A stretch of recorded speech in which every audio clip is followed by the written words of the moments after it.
Hello friends, welcome to খেল দুনিয়া। আপুয়াকে নিয়ে দড়ি টানাটানি হচ্ছে, এটা কিন্তু তোমরা সকলেই জেনে গেছো। তো আপুয়া মোহনবাগানে আসছে না ইস্টবেঙ্গলে যাচ্ছে, এইটা নিয়ে একটা এখন সব থেকে বড় রিউমার চলছে। তো ইস্টবেঙ্গলের থেকে মোহনবাগানের পাল্লা ভারী, সেটাও তোমাদের আমি জানিয়ে দিয়েছিলাম, কারণ ইস্টবেঙ্গল প্রথমে টার্গেট করলেও আপুয়াকে নিতে যে বিরাট পরিমাণ ট্রান্সফার ফিটা দিতে হবে, সেটা কিন্তু ইস্টবেঙ্গলের পক্ষে এই মুহূর্তে দেওয়া সম্ভব হচ্ছে না বলেই জানা গেছে, এবং ইস্টবেঙ্গল সেটা দিতেও চাইছে না। এবং মোহনবাগান কিন্তু যেই প্লেয়ারকে টার্গেট করে, যদি সেটা যে কোনো মূল্যে ট্রান্সফার ফি হোক না কেন, সেই ট্রান্সফার ফি দিয়ে কিন্তু তাকে নিয়ে নেয়, সেটাও কিন্তু আগে দেখা গেছে। তবে এই মুহূর্তে কিন্তু আপুয়ার জন্য কত টাকা ট্রান্সফার ফি দিতে হবে সেরকমটা একটা নিউজ কিন্তু সামনে এসেছে। সেখানে শোনা যাচ্ছে প্রায় 2.5 থেকে 3 কোটি টাকা তাকে ট্রান্সফার ফি দিয়ে মুম্বাই থেকে মোহনবাগানে নিয়ে আসা হতে পারে।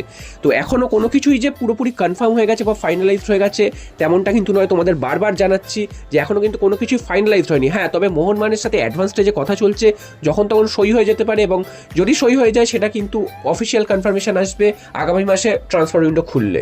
তো এই মুহূর্তে কিন্তু এই আপুয়া মোহনবাগানে আসবেন না ইস্টবেঙ্গলে আসবেন, এটা নিয়ে একটা বিরাট রিউমার চলছে, যেমনটা তোমাদের প্রথমেই জানালাম। তো সেখানে মোহনবাগান অনেকটাই এগিয়ে রয়েছে, এবং মোহনবাগান কিন্তু আপুয়াকে প্রায় দলে নিয়ে নিয়েছে, এরকমটাই কিন্তু শোনা যাচ্ছে। তো শেষ পর্যন্ত যদি বড় কোনো অঘটন না হয়, বা যদি মুম্বাই সিটি এফসি কোনো কারণে বেঁকে না বসে, সেক্ষেত্রে কিন্তু আপুয়াকে তোমরা মোহনবাগান জার্সি গায়ে তোমরা খেলতে দেখতে পারবে। তো তোমরা অবশ্যই জানিও যে আপুয়া মোহনবাগানে আসলে কি ভালো হয়, নাকি জিকসন সিং তাকে মোহনবাগানে আনলে ভালো হয়, কারণ জিকসন সিং এর প্রতিও মোহনবাগানের একটা আকর্ষণ ছিল, টার্গেট ছিল প্রথম থেকেই। তবে যেহেতু আপুয়ার দিকে মোহনবাগান নজর দিয়েছে, সে কারণে জিকসন সিংকে নাকি মোহনবাগান আর নজর দিচ্ছে না, জিকসন সিংকে নেওয়ার চেষ্টা করছে না, তেমনটা কিন্তু শোনা যাচ্ছে। তো দুজনেই কিন্তু দুর্দান্ত প্লেয়ার, ভারতীয় দলের ফুটবলার, এবং দুজনেই অনেক ভালো ম্যাচ উপহার দিয়েছেন তাদের নিজেদের দলের হয়ে। এবং আপুয়া কিন্তু অনেকটা চোটপ্রবণ এবং অনেকটাই কিন্তু সফট প্লেয়ার, এবং জিকসন সিং অনেকটা কিন্তু রাফ খেলে, এবং তিনি কিন্তু অনেক কিছু ট্যাকেল করেন, তার মধ্যে এই কোয়ালিটিটা রয়েছে। তো তোমরাই বিচার করো যে মোহনবাগানে আপুয়াকে তোমরা দেখতে চাও না জিকসন সিংকে দেখতে চাও। তবে জিকসন সিংয়ের থেকে আপুয়ার পাল্লা কিন্তু অনেকটাই ভারী হয়ে গেছে।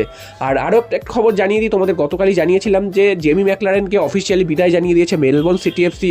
তার মানে তোমরা বুঝতেই পারছো, এবং বিভিন্ন জায়গায় কিন্তু শোনা যাচ্ছে জেমি ম্যাকলারেন ভারতেই আসছেন। আর বেশ কিছুদিন আগে তো এটা বেরিয়েই গেছিলো যে জেমি ম্যাকলারেন অলরেডি সই করে ফেলেছেন। তবে তোমরা জানিয়ে রাখি, সই হয়তো এখনও হয়নি, সইটা হতে গেলে, অফিসিয়াল সই হতে গেলে কিন্তু জুন মাসই লাগে, এবং আগামী মাসেই কিন্তু ট্রান্সফার উইন্ডো খুলবে, তখনই কিন্তু অফিসিয়ালি সই করতে পারবে, অফিসিয়ালি নিউজ আসবে। তবে জেমি ম্যাকলারেন যে মোহনবাগানে আসছেন, যে এটা কিন্তু প্রায় চারিদিকেই কনফার্ম হয়ে গেছে, এবং অস্ট্রেলিয়ার বিভিন্ন নিউজ পোর্টাল বা বিভিন্ন জায়গা থেকে কিন্তু এটাই জানা যাচ্ছে যে অস্ট্রেলিয়ার এই বিশ্বকাপ মোহনবাগানই খেলতে আসছেন, ভারতে খেলতে আসছেন, এবং 2 জোড়া বিশ্বকাপ কিন্তু এবার মোহনবাগানের স্ট্রাইকিং লাইন আপে থাকবে জেমি ম্যাকলারেন এবং দিমিত্রি পেটাটস তো রয়েছেন। দিমিত্রি পেটাটসও এর আগে খেলেছেন ওয়ার্ল্ড কাপে, আর জেসন কামিংস তিনিও কিন্তু থাকবেন। তো 3 জন বিশ্বকাপ, আর 2 জন বলা ভুল, 3 জন বিশ্বকাপ এবার মোহনবাগানের স্ট্রাইকিং লাইন আপে থাকবে। তো তোমরা অবশ্যই জানিও যে মোহনবাগানের স্ট্রাইকিং লাইন আপটা কতটা শক্তিশালী হলো, নাকি ডিফেন্সের দিকে আরও নজর দেওয়া উচিত ছিল মোহনবাগানের, সেটা তোমরা অবশ্যই ভিডিও কমেন্টে জানিও।